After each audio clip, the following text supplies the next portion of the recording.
Today we're going to find out if GShock's online quiz can find me the perfect G-Shock for me. Let's get into it! Yes, and welcome to the Mad Watch Collector Show. Today we're going to try and identify the best G-Shock for you. Now, I've been collecting G-Shocks for a few years now. It is very hard to only own one, which contradicts the whole meaning of G-Shock, because once you got one, well, you've got a friend for life. I love the fact that G-Shocks are basically the strongest watches on the planet, whether it's in water, fire, in a freezer, chucked on the floor, hit with a bat.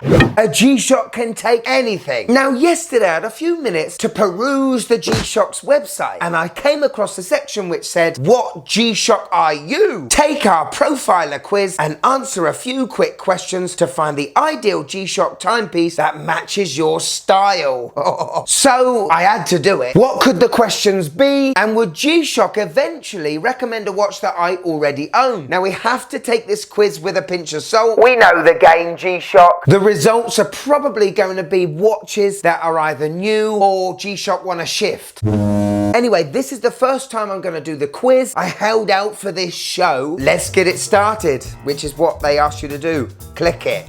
Get started. And the first thing that comes up is time to head out. What's the outfit of your choice? Wow. So we have four options: smart, action, casual, athletic. I think I'm gonna go casual. You go to trainers and matching tee. Okay, we'll click casual. It's the weekend. What are you up to?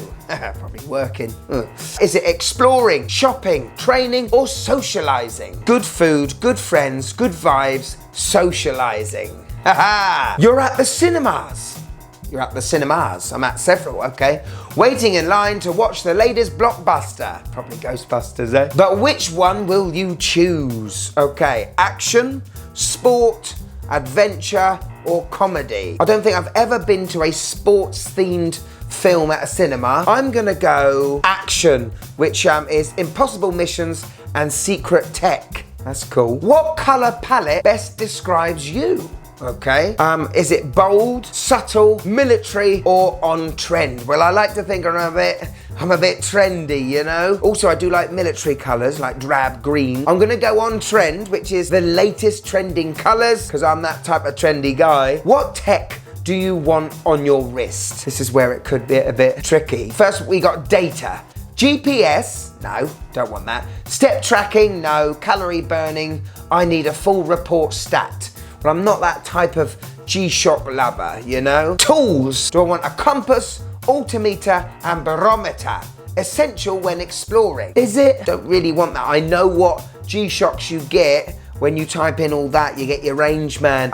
The next one is the works. World time updates, multiband 6, built-in phone finder, and solar power is must. That's not too bad. Those functions aren't too bad. And then we've got style over tech. Just the looks for me. Now I know, if I push style over tech, it's gonna give me a 2100. 100%, okay? I might go back and do this quiz again and just prove it to you. Anyway, I'm gonna go for the works because I'm happy with world time updates, built-in phone finder, not really bothered. The solar power I do like, so I'm gonna go the works. Right, get results, here we go. Oh, I've got to enter my name, last name, and email address. Hold on. I agree to receive communications from G-Shock. Oh, I see why they did this. Okay, what are you gonna give me? Haha, could be anything. And they've given me a 2100. The GA 2100. Oh, I've got the stainless steel shrouded version and the camo version of this watch. And it's the one G-Shock I just don't wear. The digital screen is just not legible for me. And there's so much going on the dial that the hands get lost as well. Basically, if you don't want a G-Shock with a barometer, altimeter, or a compass, they are trying to shift those Casios. Didn't like the choice. So here's a little guide that I made for you.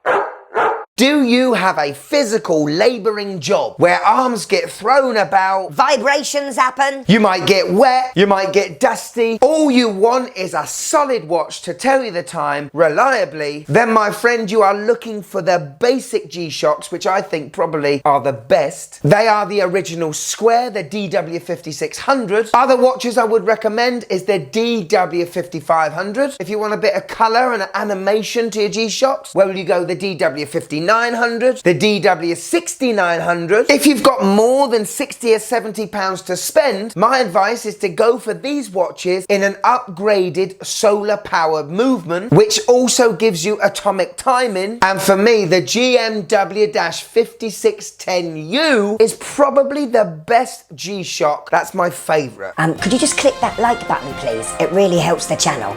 Thank you. Now, if you're an athlete, you want to track steps, time workouts, and you want an absolutely awesome legible screen, go for the GBD200. These watches have what is known as MIP display, memory in pixel, the clearest screen on a G-Shock you can buy. You can connect this watch to your phone. If you don't want to do that and just want this watch for the legible screen, you can cut that connectivity, which is what I do. If you do want a sleek, trendy G-Shock, then 100% the 2100s are the one for you. Do you want kit? Do you want to know where north is? Do you want to check the temperature? Do you want to check what altitude you are? Well, then a watch like the Rangeman, although it's clunky and bulky and wouldn't go well with a suit, would be the one for you. You would have to be an outdoors man and woman that likes an adventure, exploring. It's not really a watch you go to the cinema with. Do you want a bit of bling? G-Shock makes a lot of their iconic range in stainless steel. And if you've got a lot of money, well, you can go pretty silly. If you want an impenetrable watch, some of the best that Casio does, then you're going to spend around £600 to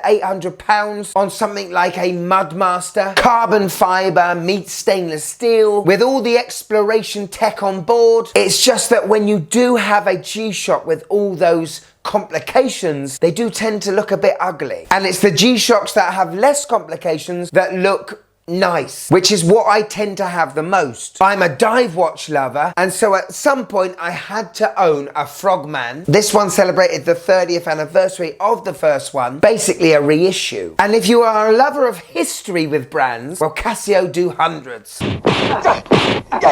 Over the years, I have come to accept that G-Shocks should be big boys. Yes, yes. They're not built to go under a cuff. I see someone wearing a G-Shock, it tells me they're ready for any eventuality. You know, pencil pusher by day, rock climber by night.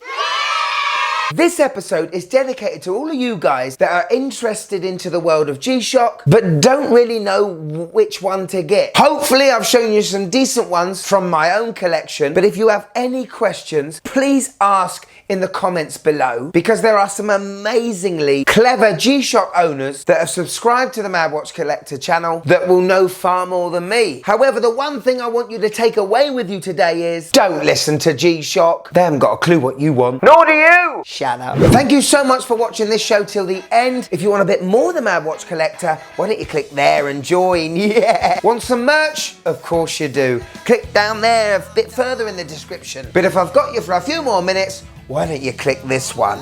This is basically my G-Shock collection. I know what this one is. This is all of them. Me talking about why I bought them, why I like them, why I've still got them, why I'm not wearing them. The Casios, you know. Find out. Go on, click it. Click it.